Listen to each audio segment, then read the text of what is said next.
আসুন আজকে ঈশ্বরের বাক্য শ্রবণ করি। ঈশ্বরের বাক্য শ্রবণ আগে আগে আমরা প্রার্থনা করি। আমাদের স্বর্গের জীবন্ত পিতা ঈশ্বর, তোমাকে ধন্যবাদ দিই এই রবিবার তুমি আমাদেরকে দিয়েছো প্রভু তোমার আরাধনার জন্য। আমরা যদিও কোভিড-19 জন্য প্রভু তোমার কাছে একত্রিত হতে পারছি না। তুমি জানো এই মহামারী কতটা ভয়ঙ্কর। তাই প্রভু আমরা প্রত্যেকেই নিজ নিজ ঘরে রয়েছি। প্রভু আমরা ঘরে থেকে যেন প্রভু তোমার বাক্য শ্রবণ করতে পারি যতক্ষণ না পরিস্থিতি স্বাভাবিক হয়ে যায়। তোমার কাছে প্রার্থনা করি প্রভু, তুমি আমাদেরকে সুযোগ করে দাও যেন আমরা আবার ভাই বোনেরা সকলে একসাথে মিলিত হয়ে তোমার গৃহে তোমাকে উপাসনা করতে পারি।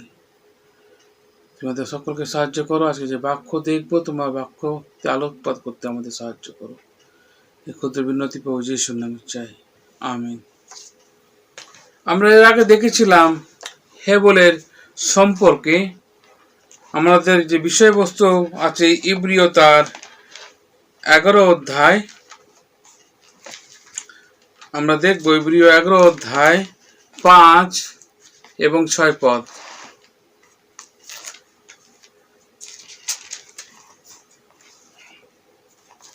আসুন দেখি, আপনি আপনার বাইবেল খুলতে পারেন।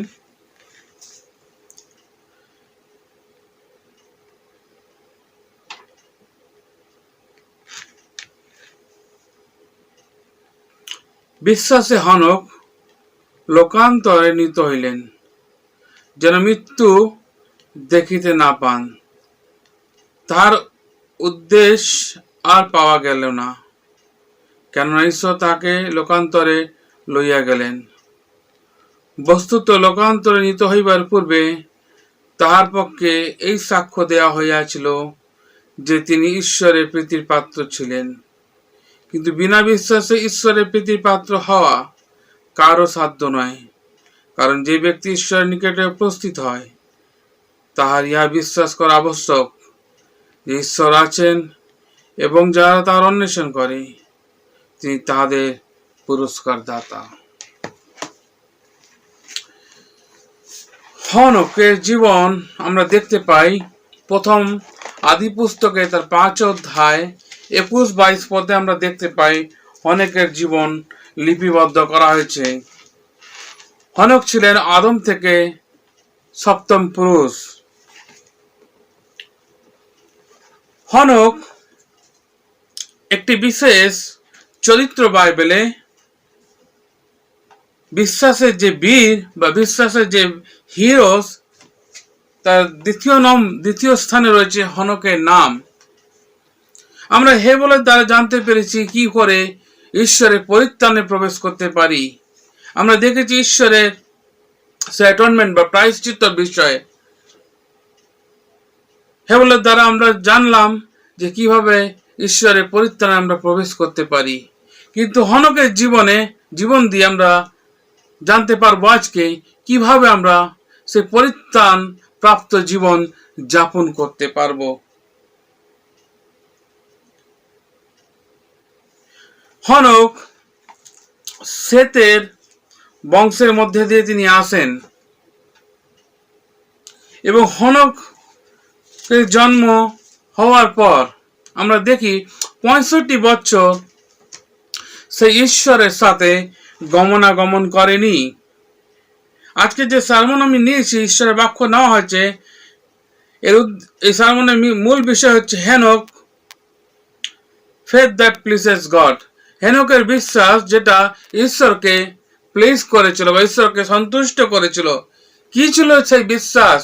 যে তার সেই বিশ্বাস ঈশ্বরকে সন্তুষ্ট করেছিল। হেবলের বিশ্বাস হেবলকে ঈশ্বরের পরিত্রাণে প্রবেশ করতে সাহায্য করেছে। কিন্তু আজকে হনকের বিশ্বাস ঈশ্বরের পরিত্রাণে প্রবেশ করার পরে ঈশ্বরের সেই পরিত্রাণ প্রাপ্ত জীবন আমরা কিভাবে যাপন করতে পারি। যারা নিজেদেরকে দাবি করি আমরা বর্ন এগেইন, যারা আমরা দাবি করি নিজেদেরকে আমরা রিজেনারেটেড, তো রিজেনারেটেড খ্রিস্টান লাইফ কিভাবে আমরা থাকব, সেই খ্রিস্টীয় জীবন সম্পর্কে আমরা দেখতে পাই। অনেকের বিষয় যদি অল্প থাকে বাইবেলের মধ্যে, কিন্তু সে অল্প বিষয় লিপিবদ্ধটা আমাদের অনেক বেশি সাহায্য করে যে আমরা কিভাবে খ্রিস্টীয় জীবন যাপন করতে পারি, যে জীবন ঈশ্বরকে সন্তুষ্ট করে। Walking before God by faith, বিশ্বাসে ঈশ্বরের সম্মুখে গমনাগমন করা। 5 অধ্যায় 22 এবং 24 পদে দুবার এই কথাটি ব্যবহার করা হয়েছে। হনক 65 বছর বয়সে মতুসালের জন্ম দিলেন। মতুসালের জন্ম দেওয়ার পর হনক 300 বছর ঈশ্বরের সহিত গমনাগমন করলেন। আবার 24 পদে বলছে হনক ঈশ্বরের সহিত গমনাগমন করিতেন। দুবার ঈশ্বরের সাথে গমনাগমন করতেন কথাটি এখানে ব্যবহার করা হয়েছে। আমি যখন ঈশ্বরের বাক্য যখন পড়ছিলাম, ভাবছিলাম এমন কি ছিল যে হনক ঈশ্বরকে সন্তুষ্ট করেছে, এমন কি ছিল তার জীবন যা ঈশ্বর তিনি সন্তুষ্ট হয়েছিলেন। আর এতটাই সন্তুষ্ট হয়েছিল যে হনককে তার দৈহিক মৃত্যু দেখতে হয়নি, ঈশ্বর তাকে তুলে নিয়েছে। বাইবেলের মধ্যে দুজন আছে, একজন হচ্ছে এলেজা আর একজন হচ্ছে হনক। এই দুজনকে জীবন্ত অবস্থায় ঈশ্বর স্বর্গে তুলে নিয়েছিলেন, কিন্তু তাদের মধ্যে এমন কি চরিত্র ছিল, কেমন জীবন ছিল যে ঈশ্বর তাদেরকে মৃত্যু দেখতে দেয়নি। আমরা পাই তার কি নোটস, সেটা ছিল যে তারা ঈশ্বরের সম্মুখে গমনাগমন করতেন।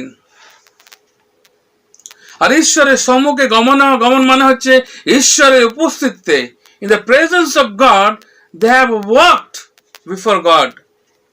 আমরা যারা রিফর্ম আমরা বিশ্বাসী, আমরা বলি অনেক সময় করাম ডিও, ল্যাটিন শব্দ, যার অর্থ হচ্ছে in the presence of god. আমরা দেখতে পাই যে 6 অধ্যায় 9 পদে আদি পুস্তকে Noha walk before god, Noha ঈশ্বরের সম্মুখে গমনাগমন করলেন। অব্রাহাম হি ওয়াকড বিফোর গড, আদি পুস্তক 17 অধ্যায় 1 পদে আমরা দেখতে পাই। আবার 24 অধ্যায় আদি পুস্তক 24 অধ্যায় 40 পদে সেখানে অব্রাহাম বললেন, অব্রাহাম নিজেকে কনফেস করছে যে সে সত্যিকারে ঈশ্বরের সম্মুখে গমনাগমন করতেন। শুধু অব্রাহাম ঈশ্বরের সম্মুখে 17 অধ্যায় 1 পদে ঈশ্বর বললে, অব্রাহাম তুমি আমার সম্মুখে গমন করিয়া সিদ্ধ হও।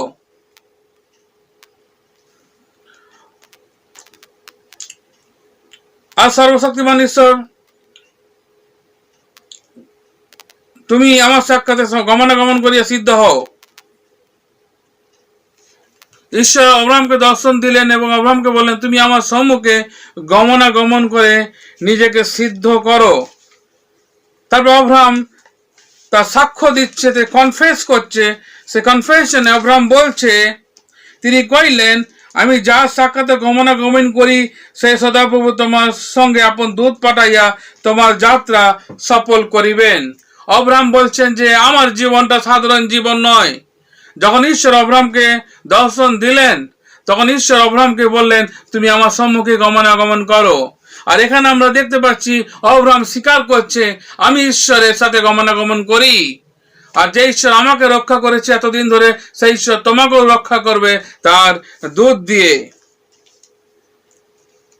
তবে যখন আদি পুস্তক প্রায় শেষের দিকে আমরা দেখতে পাই 48 অধ্যায় তার আদি পুস্তক 48 অধ্যায় তার 15 পদ, সেখানে বলছে পরে তিনি যোসেফকে আশীর্বাদ করিয়া কইলেন সেই ঈশ্বর যার সাক্ষাতে আমার পিতৃপুরুষ অব্রাহাম ইসহাক গমন করিতেন, সেই ঈশ্বর যিনি প্রথমাবধি অদ্য পর্যন্ত আমার পালক হইয়া আসিতেছি। এই ঈশ্বরের সাথে শুধু অব্রাহাম নয়, অব্রাহামের ছেলে ইসহাক গমনাগমন করত। এই ঈশ্বরের সাথে কে গমনাগমন করত? যাকব করত। আমরা দেখতে পাই যে 17 অধ্যায় দেখতে পাই ঈশ্বর অব্রাহামের সাথে বন্ধুত্ব করছে, কভেন্যান্ট করছে। 17 অধ্যায় 7 পদ আমরা দেখতে পাই ঈশ্বরের কভেন্যান্ট, ঈশ্বরের সন্ধি। কিন্তু সেই সন্ধির পূর্বে ঈশ্বর চাইছেন তার সন্তান যেন তার সম্মুখে গমনাগমন করে, তার উপস্থিতিতে যেন গমনাগমন করে। আর এটা প্রথম আমরা দেখতে পাই আদি পুস্তকে। আদম তিনি ঈশ্বরের সম্মুখে গমনাগমন করতেন। আর আমরা দেখতে পাই কে গমনাগমন করছে এখানে, হনক বা এনক ঈশ্বরের সম্মুখে গমনাগমন করছেন। কোরাম ডিও, walking in the presence of God is our covenant relationship. ঈশ্বরের উপস্থিতিতে হাঁটা, এটা হচ্ছে আমাদের ঈশ্বরের সাথে বন্ধুত্ব, ঈশ্বরকে জানা। আর যখন সে ঈশ্বরের সম্মুখে হাঁটা আরম্ভ করলেন, সে ঈশ্বরের বন্ধু হয়ে উঠল আব্রাহাম। আর আমরা দেখতে পাই হনক, সেও ঈশ্বরের সম্মুখে গমনাগমন করছে। 65 বছর তিনি ঈশ্বরের সাথে গমনাগমন করেনি। 65 বছর সে জগতের সাথে গমনাগমন করেছে, কিন্তু মতুসেলের জন্মের 300 বছর ধরে তিনি ঈশ্বরের সাথে গমনাগমন করেছে। টোটাল 365 বছর হনক পৃথিবীতে ছিল, তারপর ঈশ্বর তাকে তুলে নিয়েছে। আমরা অনেক সময় মনে করি আমার জীবনে অনেকটা সময় বেরিয়ে গেছে, আমরা ঈশ্বরের পথে আর এগোতে পারবো না। কিন্তু মনে রাখবেন ভাই ও বোন, হনক কিন্তু 65 বছর তার জীবনে নষ্ট করেছিল। 65 বছর সে জগতের সাথে সে চলেছিল, কিন্তু তারপর 300 বছর তার জীবনে ছিল একটা সুবর্ণময় সুযোগ। ওই 300 বছর সে ঈশ্বরের সাথে হাঁটা আরম্ভ করেছে। আর ঈশ্বর তাকে একটা সন্তান দিল, তার নাম মতুসেলহ।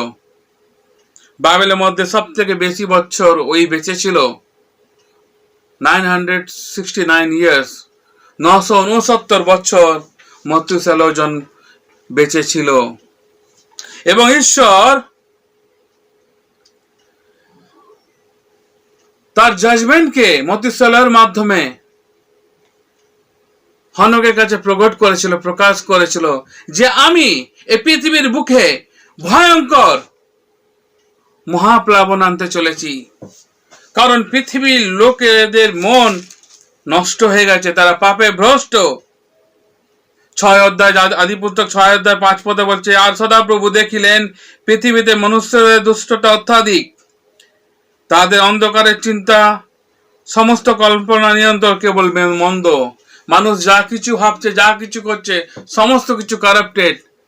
কারণ আদম হওয়ার পাপের পরে আমরা দেখতে পাই না যে পাপ থেমেছিল, পাপ ক্রমশ বৃদ্ধি পেয়েছে। পাপ এতটা বৃদ্ধি পেল যে কইন হেবলকে হত্যা করেছে। আর 6 অধ্যায়ে আমরা দেখতে পাই পাপ আরো বৃদ্ধি পেয়েছে, ব্যভিচার আরো বৃদ্ধি পেয়েছে, পৃথিবী ধ্বংসের দিকে এগোচ্ছে। ঈশ্বরের ক্রোধ পৃথিবীর উপরে আছড়ে পড়েছে। আর ঈশ্বর তিনি তার বিচার আনার আগে তিনি সময় দেন যাতে মানুষ পরিবর্তন হতে পারে। আর ঈশ্বর সেই সময় হনককে তিনি বেছে নিয়েছিলেন, কারণ হনক তিনি ঈশ্বরের বন্ধু ছিলেন, তিনি ঈশ্বরের উপস্থিতিতে হাঁটছেন। আর ঈশ্বর হনককে নিদর্শন দিলেন, আমি তোমাকে যে সন্তান দেব সেই মতুসেলহ, যার অর্থ যখন এই সন্তান মারা যাবে তখন ঈশ্বর পৃথিবীকে ধ্বংস করবে। নোহের আগে, জলপ্লাবনের আগে পর্যন্ত আমরা দেখি যে 969 বছর ধরে ঈশ্বর মানব জাতির ইতিহাসে প্রথমবার আমরা দেখতে পাই ঈশ্বর কতটা দৈর্ঘ্য সহিষ্ণু তার বিচারে। তিনি বিচার করবেন, তার ক্রোধ আছড়ে পড়বেন, কিন্তু তিনি হঠাৎ করে তার জাজমেন্ট, তার বিচার মানুষের উপরে এনে দেননি। 969 বছর পর্যন্ত তিনি সময় দিলেন যাতে মানুষ ঈশ্বরের প্রতি ফেরে, যাতে মানুষ রিপেন্ট করে। আর মতুসেলহ কিন্তু 969 বছর পর্যন্ত অপেক্ষা করেনি। মতুসেলহ জানতো তার সন্তান মারা যাবে, তারপরে সে মহা জলপ্লাবন আসবে। হনক জন্মের 10 দিন পরেও মারা যেতে পারত। হনকের সন্তান মতুসেলহ জন্মের 9 দিন পরে মারা যেতে পারত, 20 দিন পরেও মারা যেতে পারত। হনক কখনো জানতে পারেনি যে আমার ছেলে 969 বছর পর্যন্ত বাঁচবে, তারপরে ঈশ্বরের জলপ্লাবন আসবে, ভয়ঙ্কর ঈশ্বরের বিচার আছড়ে পড়বে পৃথিবীর মাটিতে। হনক কিন্তু তার আগেই নিজের মন পরিবর্তন করেছিল। কিভাবে পরিবর্তন করেছিল? 300 বছর সে ঈশ্বরের সম্মুখে হেঁটেছে। যে 65 বছর পৃথিবীর সাথে সে সময় নষ্ট করেছিল, যে 65 বছর পৃথিবীর সাথে সে আনন্দ করেছিল, সেই আনন্দকে ত্যাগ করে, সেই জগতের বিলাসকে ত্যাগ করে সে ঈশ্বরের সামনে গমনাগমন করেছিল 300 বছর। আমাদের কাছে এখনো ঈশ্বরের জাজমেন্টের একই বার্তা, যিশু আসবে। অনেকে বলছে যিশু কেন আসছে না, দেরি হচ্ছে কেন? তাহলে যিশু আসার পরে কিছুদিন আগে আমি হয়তো রিপেন্ট করব। ভাই ও বোন, ঘটনাটা কিন্তু তাই নয়। বাইবেল বলছে আমরা যেন রিপেন্ট করি। প্রভু যিশু যখন তার প্রথম সুসমাচার প্রচার করলেন, তিনি বললেন, অনুতাপ করো ও ফেরো, কারণ ঈশ্বরের রাজ্য সন্নিকট। ঈশ্বরের রাজ্য সন্নিকট। হনক কিন্তু সময় নেয়নি। 65 বছরের পরে 300 বছর সে ঈশ্বরের সাথে হেঁটেছিল। এটাই তার বিশ্বাস। নোহকে ঈশ্বর নিয়ে নেওয়ার পর অনেক পরে নোহের জলপ্লাবন আমরা দেখতে পাই, কিন্তু ঈশ্বর নিদর্শন দিয়েছিল হনকের মাধ্যমে। আমরা দেখতে পাই যে হনক তিনি সুসমাচার প্রচার করেছিলেন। সেই সময় ঈশ্বরের বিচার তিনি সেই সময়কার ভ্রষ্ট জাতিকে সে প্রচার করেছিল। So he walked before God by faith. এটাই তার বিশ্বাস ছিল। সে বিশ্বাস করেছিল ঈশ্বরের জাজমেন্টকে। সে বিশ্বাস করেছিল যে মহাভয়ঙ্কর একটা দিন আসতে চলেছে, এবং সেই বিশ্বাসের নিদর্শন আমরা দেখতে পাই মথুসেলহকে ঈশ্বর দিয়েছিল। আর যেদিন মথুসেলহ মারা গেল, তারপরেই জলপ্লাবন এসেছিল। দ্বিতীয়ত, believing God by faith. Bible বলছে যে ঈশ্বরের সম্মুখে আসে তার ইয়া বিশ্বাস করা দরকার যে ঈশ্বর আছেন। হনকের কাছে বাইবেল ছিল না। হনক কোনো ভাববাদীর কাছ থেকে শোনেনি। হনক যে সময় বাস করত, সেই সময় যে জেনারেশন ছিল কৈনের বংশ, তারা গান বাজনা নিয়ে থাকতো, তারা ইন্ডাস্ট্রি নিয়ে থাকতো, তারা চাষাবাদ নিয়ে থাকতো, তাদের কাছে টেকনোলজি ছিল। কিন্তু ওইরকম একটা সময় যখন তারা ঈশ্বরকে অবিশ্বাস করছে, কৈনের বংশধর, আর তখন আমরা দেখি সেতের যে কভেন্যান্ট লাইন দিয়ে যে হনক এসেছিল, সে কিন্তু ঈশ্বরের সম্মুখে হাঁটছে। একদিকে গান বাজনা জগৎ সমস্ত কিছু দেখতে পাই আমরা কৈনের বংশধররা করছে, আরেকদিকে আমরা দেখতে পাই হনক যিনি ঈশ্বরের সম্মুখে হাঁটছে। এবং এই হনক সেই সময় ঈশ্বরকে বিশ্বাস করেছিল। 19th সেঞ্চুরি যে পপুলার থিওরি এভলিউশন, বিবর্তনবাদ, চার্লস ডারউইনের থিওরি, এই থিওরিতে পৃথিবীর অনেক লোক বিশ্বাস করেছিল। তারা বিশ্বাস করেছিল there is no God। সমস্ত কিছু বিবর্তনবাদের ফলে এই বিশ্বের সৃষ্টি হয়েছে, এর পিছনে কোনো মাস্টার মাইন্ড নেই, মাস্টার ডিজাইনার নেই। there is no God behind creation. That was a theory of evolution. 19th সেঞ্চুরিতে আমরা যখন বাস করছি, 21st সেঞ্চুরিতে আজকে যখন আমরা বাস করছি, বিজ্ঞান যখন এগিয়ে যাচ্ছে, বিজ্ঞান বলছে ঈশ্বর নেই। হনক আমাদের থেকে বিশাল শক্তিশালী কোনো পুরুষ ছিল না। হনক আমাদের মতন পাপী ছিল। হনক আমাদের মতন দুর্বল ছিল। হনক আমাদের মতনই ভাবনা চিন্তা করত। আজকে আমরা যে পরিস্থিতিতে রয়েছি, আজকে যে সমস্যার মধ্যে দিয়ে আমরা যাচ্ছি পৃথিবীতে, COVID-19 সমস্যা দিয়ে যাচ্ছি, মানুষ বলছে if God exists, where he is, why we are suffering during this COVID-19? There are so many questions from the people. And some people, they believe there is no God. We are living in the unbelieving generation, those who deny God's existence. আমরা এমন একটা সময় বাস করছি যে সময় মানুষ ঈশ্বরের প্রতি নির্ভরশীল নয়। তারা ঈশ্বরকে বিশ্বাস করে না। তারা বিবর্তনবাদকে বিশ্বাস করে, তারা বর্তমান বিজ্ঞানকে বিশ্বাস করে। আমরা সেই এমন একটা জেনারেশনে বাস করছি। আজকেও কইনের জেনারেশন বর্তমান। আজকের জেনারেশন ঈশ্বরের বাক্য শুনতে চায় না।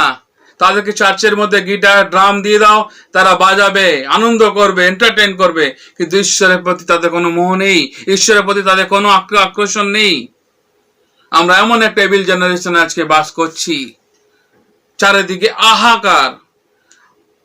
মানুষ চাইছে তাদের জাগতিক সুখ স্বাচ্ছন্দ্য জিনিস, তারা চায় সমস্ত কিছু শর্টকাটে পেয়ে যেতে। আমরাও কিন্তু হনকের মতন এভিল এজে অবস্থান করছি। আজকের যে অবস্থান, আজকের যে পৃথিবীর অবস্থান, মানুষ ঈশ্বরকে বিশ্বাস করে এই জন্যই, কারণ সে কিছু পায় বলে। আজকের যেসব মুভমেন্টগুলো আমরা দেখি, পেন্টিকস্টাল ক্যারিজমেটিক মুভমেন্ট, তারা মানুষের কাছে অ্যাপিল করে, আমি প্রার্থনা করছি, প্রার্থনা করলে আপনার হিলিং হবেন, আর হিলিং হলে তবে আপনি ঈশ্বরকে বিশ্বাস করবেন। আজকাল ঈশ্বরকে বিশ্বাস করতে গিয়ে মানুষ ঈশ্বরকে কন্ডিশন দেয়, প্রভু তুমি যদি আমাকে এটা করে দাও তবে আমি তোমার বিশ্বাস করব।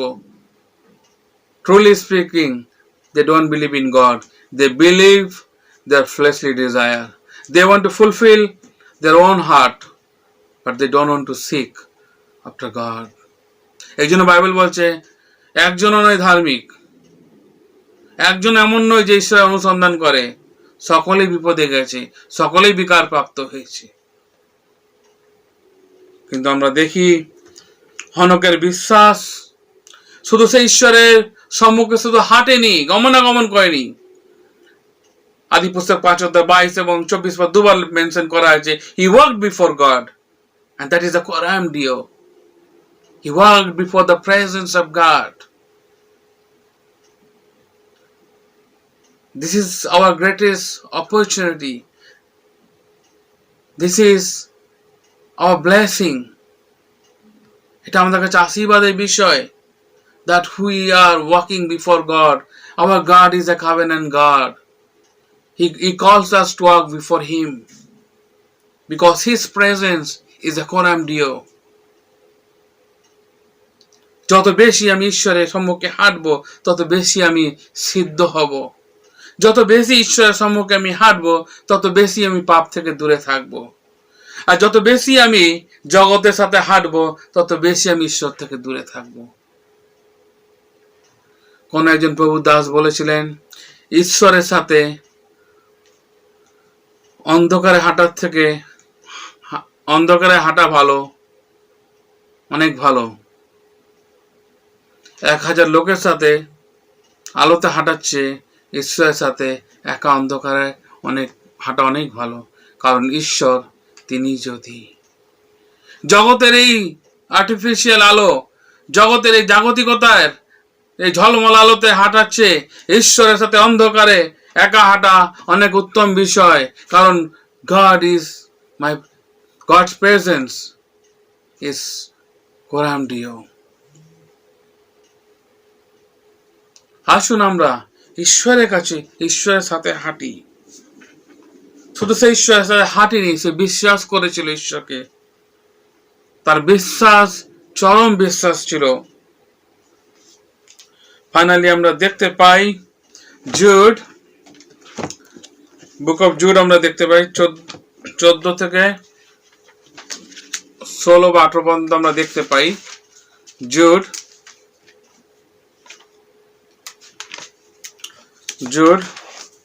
জুডের প্রকাশিত বাক্যর আগে, ঠিক প্রকাশিত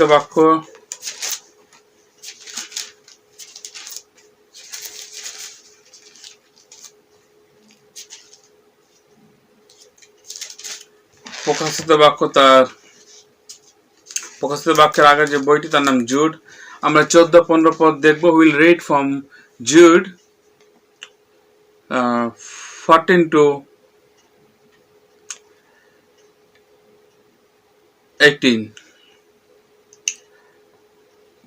আর আদম অব্দি সপ্তম পুরুষ যে হনক, তিনিও এই লোকদের উদ্দেশ্যে এই ভাববাণী বলিয়াছেন, দেখো প্রভু আপন অযুত অযুত পবিত্র লোকের সহিত আসিলেন, যেন সকলে বিচার করেন। আর ভক্তিহীন সকলে আপনাদের যে সকল ভক্তি বিরুদ্ধ কার্য দ্বারা ভক্তিহীনতা দেখাইয়াছ এবং ভক্তিহীন পাপীগণ তার বিরুদ্ধে যে সকল কঠোর বাক্য কহিয়াছে তৎপ্রযুক্ত তাহাদিগকে যেন ভৎসনা করেন। ইহারা বচসাকারী, সৌভাগ্য নিন্দুক, আপন আপন অভিলাষের অনুগামী, আর তাদের মুখ মহাগর্বের কথা বলে এবং তারা লাভার্থে মনুষ্যদের তোষামত করে। কিন্তু প্রিয়তমরা, ইতিপূর্বে আমাদের প্রভু যীশু খ্রিস্টের প্রেরিতগণ যে সকল কথা বলিয়াছেন তোমরা সেই সকল স্মরণ করো। তারা তো তোমাদিগকে বলিতেন, শেষকালে উপাসকরা উপস্থিত হইবে, তারা আপন আপন ভক্তি বিরুদ্ধ অভিলাষ অনুসারে চলিবে, উহারা দেহভেদকারী, প্রাণিক, আত্মবিহীন। 20 পদ। কিন্তু প্রিয়তমেরা, তোমরা আপনাদের পরম পবিত্র বিশ্বাসের উপরে আপনাদিগকে গাঁথিয়া তুলিতে তুলিতে পবিত্র আত্মাতে প্রার্থনা করিতে করিতে ঈশ্বরের প্রেমে আপনাদেরকে রক্ষা করো এবং অনন্ত জীবনের জন্য আমাদের প্রভু যীশু খ্রিস্টের দয়ার অপেক্ষায় থাকো।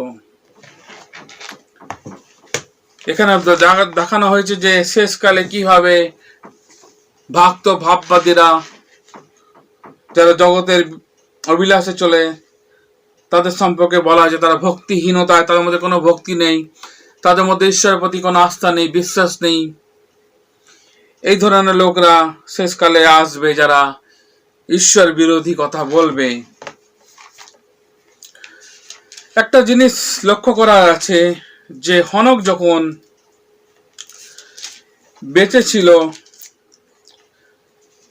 পৃথিবীতে যখন ছিল, তখন আমরা দেখতে পাই যে হনকের জীবন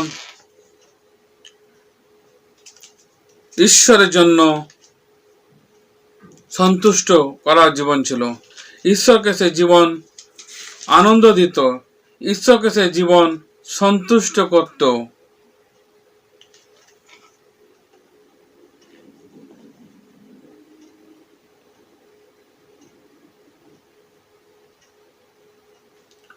প্রথম করিন্থীয় 6 অধ্যায় আমরা পড়ব কয়েকটি অংশ। সকলে আমার পক্ষে বিধেয়, কিন্তু সকলে যে হিতজনক তাহা নয়। সকলে আমার পক্ষে বিধেয়, কিন্তু আমি কিছুরই কর্তাধীন হইব না।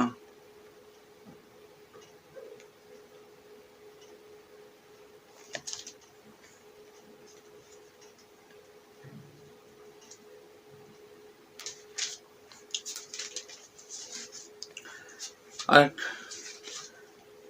আমরা দেখব আরেকটি পথ, 2 করিন্থীয় তার 6 অধ্যায়।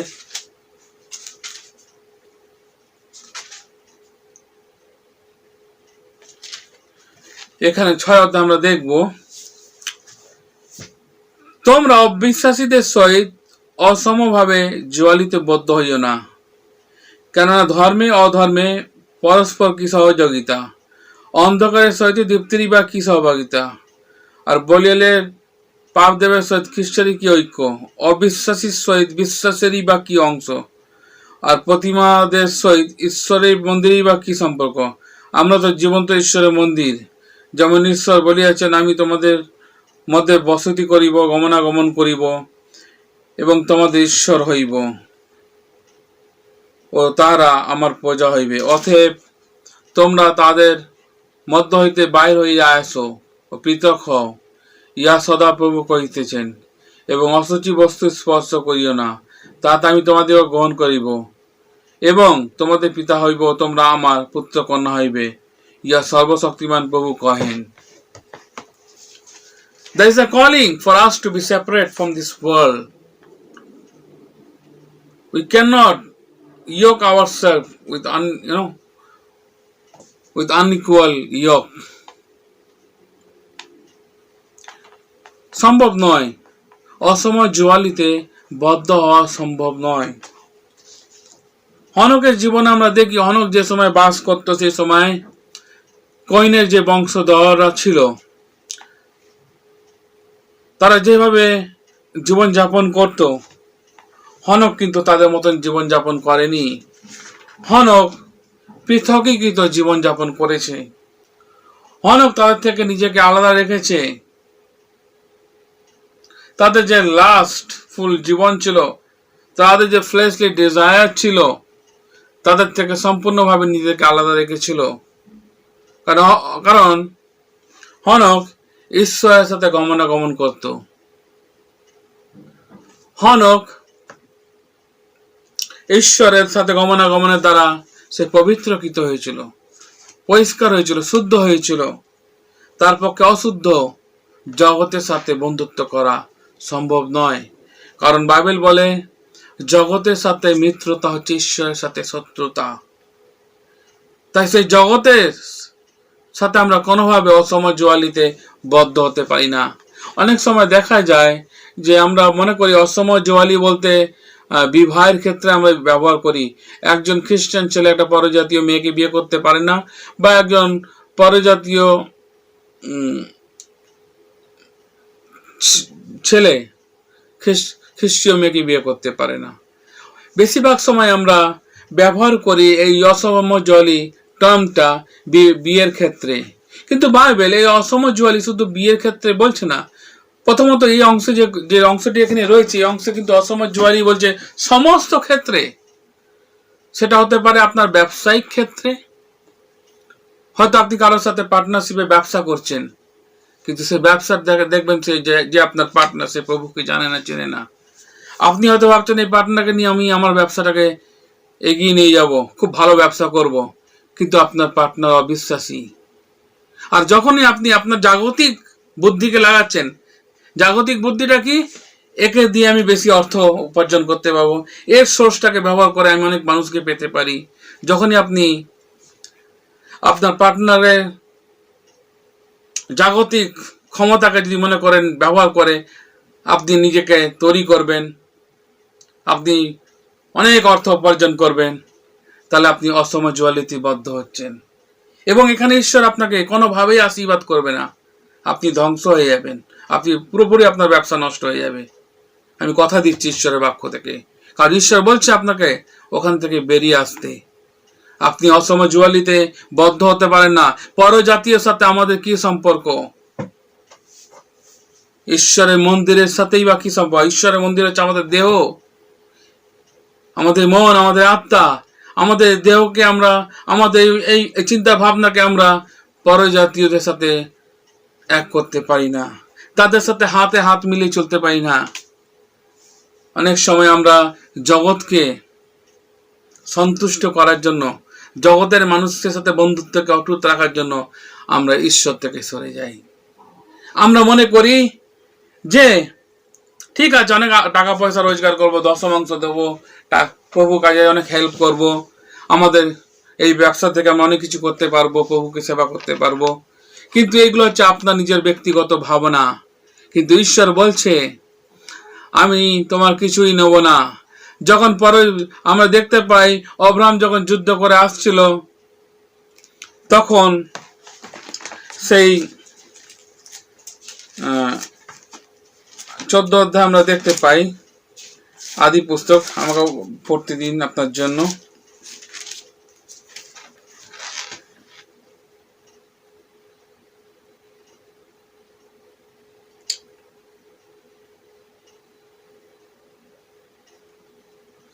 এখানে দেখতে পাই এটা principle, this is the principle to live a antithetical life. আমরা যাকে বলি অ্যান্টিথেসিস। অ্যান্টিথেসিস, অ্যান্টিথেসিস মানে হচ্ছে যা কিছু ঈশ্বর বিরোধী, যা কিছু ঈশ্বরের পক্ষে নয়, দ্যাট ইজ কল্ড অ্যান্টিথেসিস। প্রথম আমরা বললাম যে আমাদের কভেন্যান্ট রিলেশন, আমাদের হাঁটা ঈশ্বরের সম্মুখে করান ডিও, we are walking in God's presence, and that walking is covenant walk, because our relationship with God is a covenant relationship. ঈশ্বরের সাথে আমাদের সন্ধির বন্ধুত্ব। আমরা হাঁটছি বিশ্বাসে, বিশ্বাসে আমরা হাঁটছি।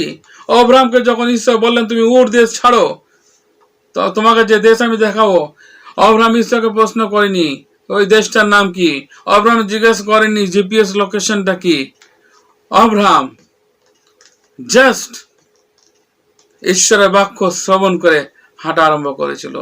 হাঁটতে হাঁটতে যখন 17 অধ্যায় এসে দাঁড়ালো, ঈশ্বর অব্রাহামের সাথে তার বন্ধুত্ব, তার কভেনেন্ট প্রতিস্থাপন করতে চাইছেন, তখন ঈশ্বর অব্রাহামকে বললেন, অব্রাহাম এখনো তোমার হাঁটাটা যথেষ্ট ভালো হয়নি, আরো ভালো করে তুমি হাঁটো। আর ঈশ্বর অব্রাহামকে বললেন, you walk before me and be perfect. আদিপুস্তক 17 অধ্যায় 1 পদে পাই, 1-2 পদে। কিন্তু এই হাঁটাটা কি? এই হাঁটাটা হচ্ছে antithetical life. This walking is the antithesis walk. You cannot walk with God and at the same time you can walk parallel way also with the world. You cannot have your dual relationship. You cannot have your dual character. God wants us to walk an antithetical life. That is the antithetical life. That life will bring glory to God and that will please God. আমাদের অ্যান্টিথেটিক্যাল life, পৃথকীকৃত জীবন ঈশ্বরকে মহিমান্বিত করবে, ঈশ্বরকে গৌরব দেবে। আসুন আমরা যে জায়গাটা আমরা ছিলাম সেই জায়গাটা আমি দেখতে চাই আরেকবার। আর সদমের রাজা অব্রাহামকে কইলেন, মনুষ্য সকল আমাকে দিন, ধন সম্পদ আপনার জন্য লোন। তখন অব্রাহাম সদমের রাজাকে উত্তর করিলেন, আমি স্বর্গমর্তের অধিকারী পরাৎপরেশ্বর সদাপ্রভুর উদ্দেশ্যে হস্ত উঠাইয়া করিতেছি, আমি আপনার কিছুই লইব না, এক গাছি সুতা কি পাদুকা বন্ধনীয় লইব না, পাছে আপনি বলেন আমি অব্রাহামকে ধনবান করিয়াছি। সদমের রাজা অব্রাহামকে অফার করছে অনেক কিছু, অর্থ, ঐশ্বর্য, ধন সম্পত্তি।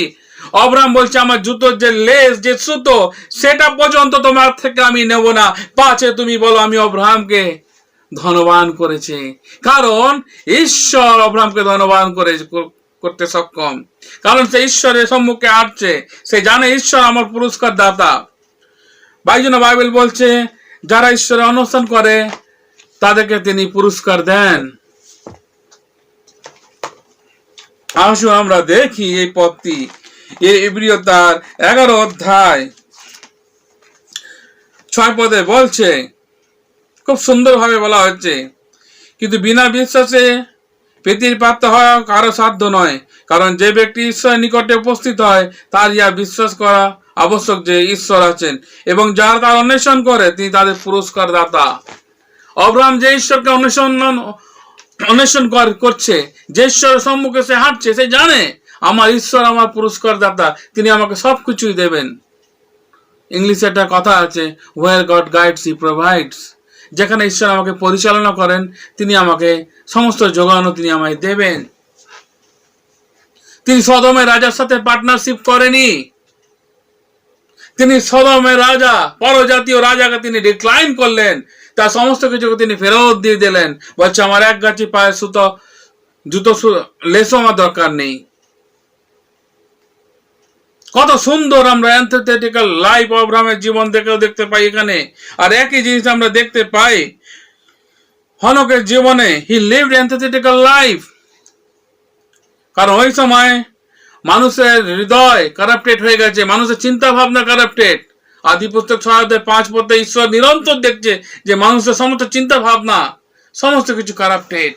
আর ওরকম ভয়ঙ্কর সময় সে বাস করছে। যে 65 বছর সে অভিজ্ঞতা করেছিল, সেই 65 বছর 300 বছরের মধ্যে সে সংযুক্ত করেনি। 65 বছর সে জগতের সাথে হেঁটেছিল, জগতের সাথে মিত্রতা করেছিল, কিন্তু 300 বছর সে ঈশ্বরের সাথে মিত্রতা করেছে, ঈশ্বরের সম্মুখে সে হেঁটেছে। This is called the antithetical life. তখনকার দিনে লোকেরা ঈশ্বরকে অস্বীকার করেছিল, ঈশ্বরকে অবিশ্বাস করেছিল, কিন্তু আমরা দেখতে পাই he walked before God by faith, he believed God by faith. He lived antithetical life by faith. কি অপূর্ব হনকের জীবন আমাদের কাছে। আমরা কি সেই খ্রিস্টান জীবন চরিত্র হনকের মতন অনুসরণ করতে পারি? যখন শুরু করলাম বললাম হেবলের দ্বারা আমরা শিখলাম কি করে ঈশ্বরের পরিত্রাণে প্রবেশ করতে পারি, কিন্তু হনকের দ্বারা আমরা শিখছি কিভাবে সে পরিত্রাণ প্রাপ্ত জীবন যাপন করতে পারি ঈশ্বরের মহিমার জন্য, ঈশ্বরকে সন্তুষ্ট করার জন্য। একজন পরিত্রাণ প্রাপ্ত ব্যক্তি যে নিজেকে খ্রিস্টান বলে দাবি করে, যে নিজেকে বিশ্বাসী বলে দাবি করে, সে কি হনকের মতন জীবন যাপন করতে সক্ষম? আজকে খ্রিস্টীয় জীবনে সব থেকে বড় চ্যালেঞ্জ, সবচেয়ে বড় এনকাউন্টার হচ্ছে যে আমরা এই লাস্টফুল শেষ সময় অবস্থান করছি, যখন মহামারী দেখতে পাচ্ছি, ভয়ঙ্কর অবিশ্বাস মানুষের মধ্যে সৃষ্টি হয়েছে ঈশ্বরের প্রতি। মানুষ অনেক কিছু নিয়ে গবেষণা করছে, অনেক কিছু নিয়ে ব্যস্ত। যখন জগৎ একটা দিকে ব্যস্ত হয়ে গেছে, যেমন কইনের সময় কইনের বংশধররা তারা গান বাজনা থেকে আরম্ভ করে, ইন্ডাস্ট্রি থেকে আরম্ভ করে সমস্ত কিছুতে তারা টেকনোলজিতে পারদর্শী ছিল এবং ব্যস্ত ছিল। কিন্তু ওই সময় আমরা দেখতে পাই ঈশ্বর হনককে নিয়ে আসলেন, লেমকের পুত্র হনককে, সেতের কভেন্যান্ট লাইন থেকে। যে হনককে ঈশ্বর জীবন্ত অবস্থা তুলে নিলেন।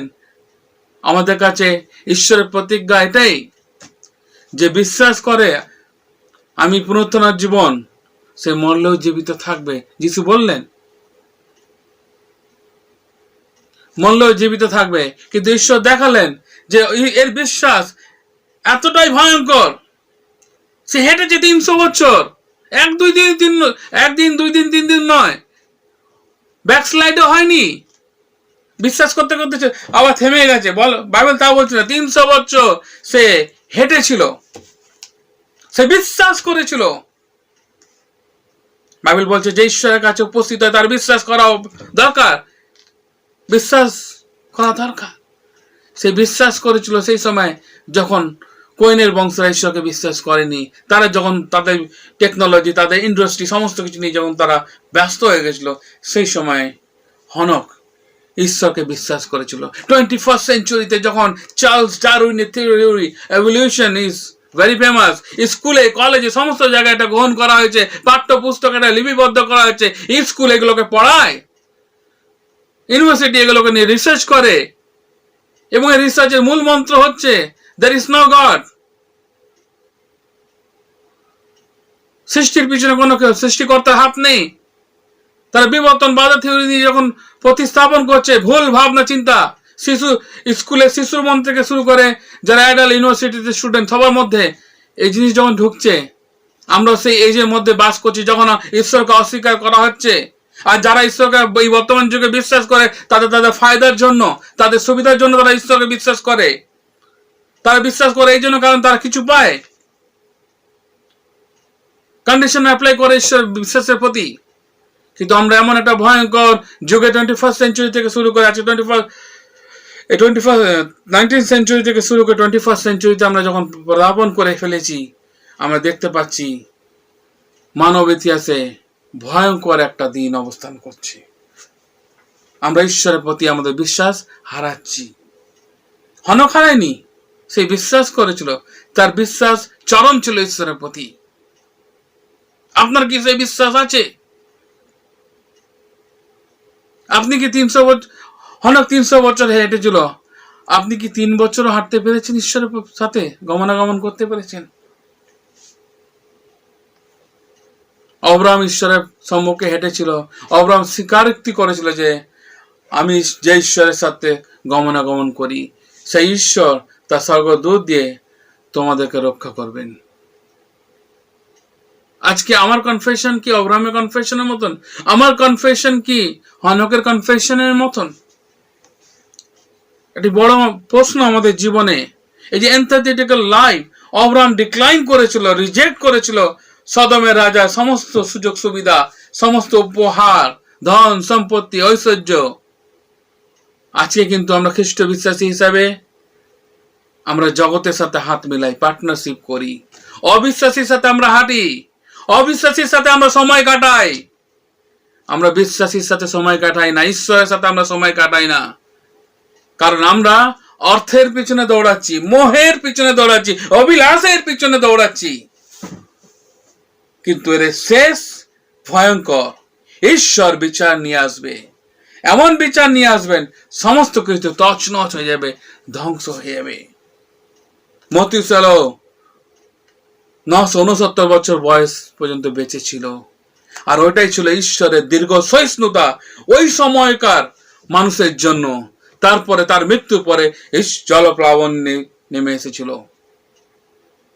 যিশুকে যখন তার শিষ্যরা প্রশ্ন করেছিল, প্রভু শেষ দিন সম্পর্কে আমাদের কিছু বলুন, তখন যিশু তার শিষ্যদের বলেছিল, জোনা এবং নোহ ছাড়া আর কোনো উদাহরণ আমি তোমাদের দিতে পারবো না। সত্যি আমাদের প্রভু যীশু খ্রিস্ট তিনি আসছেন, তিনি দীর্ঘ সহিষ্ণুতার বিচারে। আজকে আমাদেরকেও সে সময় দেওয়া হয়েছে, যীশু খ্রিস্টের আগমনের আগে পর্যন্ত আমাদের সময় দেওয়া হয়েছে, যাতে আমরা এই শেষ সময় আমরা যাতে মন পরিবর্তন করি, আমাদের পাপকে রিপেন্ট করি, আমরা যাতে প্রভু যীশু খ্রিস্টের উপরে আমাদের বিশ্বাসকে স্থাপন করতে পারি।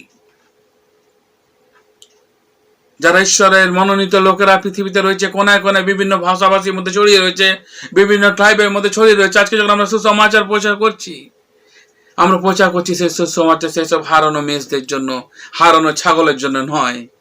আর হারানো মেষরা তারা ঈশ্বরের বাক্য শুনবে, শ্রবণ করবে এবং তারা ঈশ্বরের প্রতি আকৃষ্ট হবে, কারণ ঈশ্বর তাদেরকে তার ফ্লকে, তার কোড়ে নিয়ে আসবেন। কিন্তু ঈশ্বরের বিচার সকলের জন্য। ভয়ঙ্কর দিন আসছে আমাদের জীবনে। দেখতে পাচ্ছেন যে করোনা ভাইরাস কিভাবে মহামারী, এগুলো হচ্ছে প্রভু যীশু খ্রিস্টের আগমনের পদধ্বনি। করোনা নয়, করোনা হচ্ছে প্রভু যীশু খ্রিস্টের আগমনের পদধ্বনি। দেশের বিরুদ্ধে দেশ, আমাদের লাদাখ চায়নার যুদ্ধ আমরা দেখতে পাচ্ছি। বিভিন্ন দেশ তারা মিত্রতা করছে দেশের বিরুদ্ধে, দেশের সাথে যুদ্ধ করার জন্য। তারা তাদের পরমাণু শক্তিকে আরো শক্তিশালী যুক্ত করছে, তাদের ওয়েপেন্স গুলোকে আরো উন্নত মানের করছে তারা, কারণ তারা দেশের বিরুদ্ধে দেশ যুদ্ধ করবে। আর এই সমস্ত কিছু ঈশ্বরের পবিত্র শাস্ত্রে লেখা আছে। আর যখন তোমরা এইসব যুদ্ধের রব শুনবে, মহামারী দেখবে, তখন জানবে সেটা শেষ নয়, সেটা আরম্ভ মাত্র, শেষ দিনে আরম্ভ মাত্র। আর প্রভু যীশু খ্রিস্টের আগমন খুবই কাছাকাছি। হনক যে ভ্রষ্ট সময় বাস করেছিল, সে সময়কার লোকরা অবিশ্বাসী ছিল, ভক্তিহীন ছিল। আমরাও কিন্তু আজকে 21st সেঞ্চুরিতে যখন বাস করছি, আমরা যে প্রো লাইফ লিভ করছি, আমরা নিজেদেরকে উন্নত মনে করছি, আমরা নিজেদেরকে মনে করছি যে আমরা সব থেকে হাই পিক আওয়ারে বাস করছি, আমাদের কাছে উন্নত টেকনোলজি আছে, আমাদের কাছে উন্নত ওয়েপন্স আছে, সমস্ত কিছু আছে। কিন্তু চিন্তা করে দেখুন, করোনা ভাইরাসকে কেউ আটকাতে পেরেছে? পারেনি, কারণ ঈশ্বর তার বিচার শুরু করে দিয়েছে মানব জাতির প্রতি। ভয়ঙ্কর সেদিন আসতে চলেছে। আমাদেরকে বাইবেল বলছে, তোমরা পাপ থেকে পালাও, flee from sin, repent from sin, because kingdom of God is at hand. ঈশ্বরের রাজ্য সন্নিকট। মন ফিরাও, মন পরিবর্তন করো। ঈশ্বর আমাদেরকে আজকে 2000 বছর ধরে চেতনা দিয়েই চলেছে। নোয়ের জলপ্লাবনের আগে পর্যন্ত আমরা দেখতে পাই 969 বছর ধরে ঈশ্বর মানব জাতিকে চেতনা দিচ্ছিল, সুযোগ দিচ্ছিল। তার বিচার না করে তিনি দীর্ঘ সহিষ্ণু হচ্ছিলেন তার বিচার সম্পর্কে, দীর্ঘ সহিষ্ণু হচ্ছিলেন তার ক্রোধ সম্পর্কে। যীশু খ্রিস্ট চলে যাওয়ার পরে 2000 বছর আগে, এখন 2020 বছর ধরে ঈশ্বর দীর্ঘ সহিষ্ণুতা দেখাচ্ছেন তার বিচারে, দীর্ঘ সহিষ্ণুতা দেখাচ্ছেন তার মহাক্রোধে, যাতে মানুষ ঈশ্বরের পরিত্রাণের রব শুনতে পায়, যাতে মানুষ সেই মেষ পালক, সে খ্রিস্টের ভয়েস শুনতে পায়, যাতে মানুষ মন পরিবর্তন করে ঈশ্বরের প্রতি ফিরে। ঈশ্বর দীর্ঘ সহিষ্ণু। ঈশ্বর দীর্ঘ সহিষ্ণু মানে এটা নয় যে ঈশ্বর আসবে না।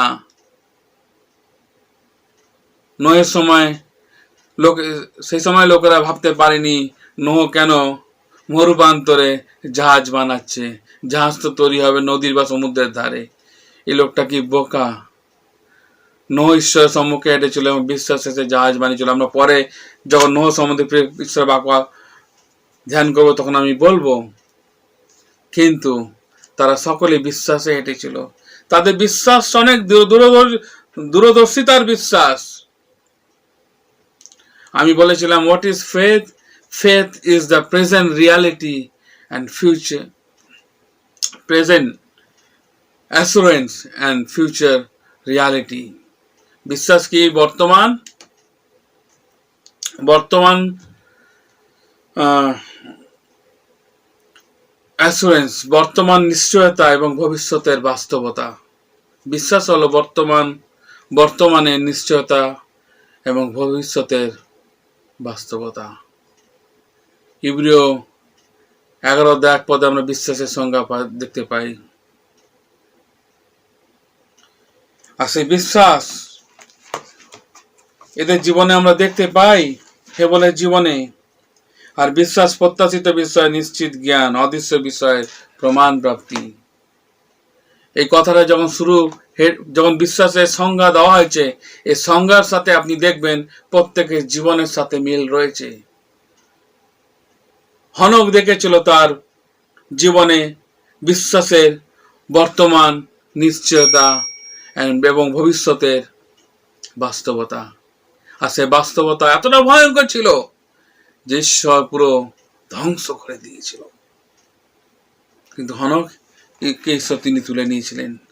প্রিয় বন্ধু, প্রিয় ভাই, প্রিয় বোনেরা, ঈশ্বরের সে দিন খুব সন্নিকট, সে বিচার খুব ভয়ঙ্কর। আপনি হয়তো ভাবছেন ঈশ্বর দীর্ঘ সহিষ্ণুতা করছে, ঈশ্বর দেরি করছে। ঈশ্বর দেরি করছে না, ঈশ্বর আপনাকে সুযোগ দিচ্ছে।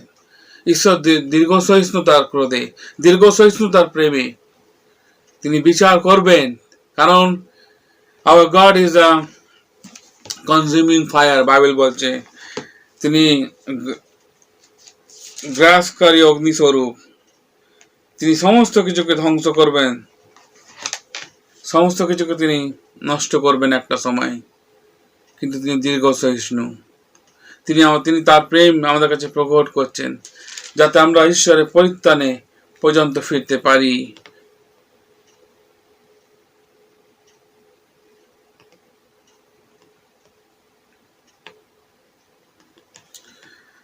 আমরা বাইবেল বলছে ইব্রিয় তার 10:31 জীবন্ত ঈশ্বরের হস্তে পতিত হওয়া ভয়ঙ্কর বিষয়।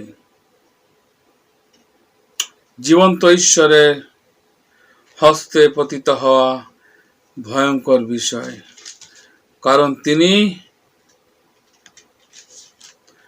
গ্রাসকারী অগ্নি।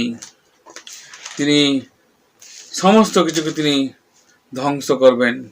12:29 বলছে ইব্রিয়, কেননা আমাদের ঈশ্বর গ্রাসকারী অগ্নিস্বরূপ। কেননা আমাদের ঈশ্বর গ্রাসকারী অগ্নিস্বরূপ। এবং 10:31 বলছে জীবন্ত ঈশ্বর হস্তে পতিত হওয়া ভয়ঙ্কর বিষয়। শেষ দিনে ঈশ্বরের হস্তে পড়া ভয়ঙ্কর বিষয়, ভয়ঙ্কর, কারণ তিনি সমস্ত কিছু অগ্নিতে তিনি ধ্বংস করবেন।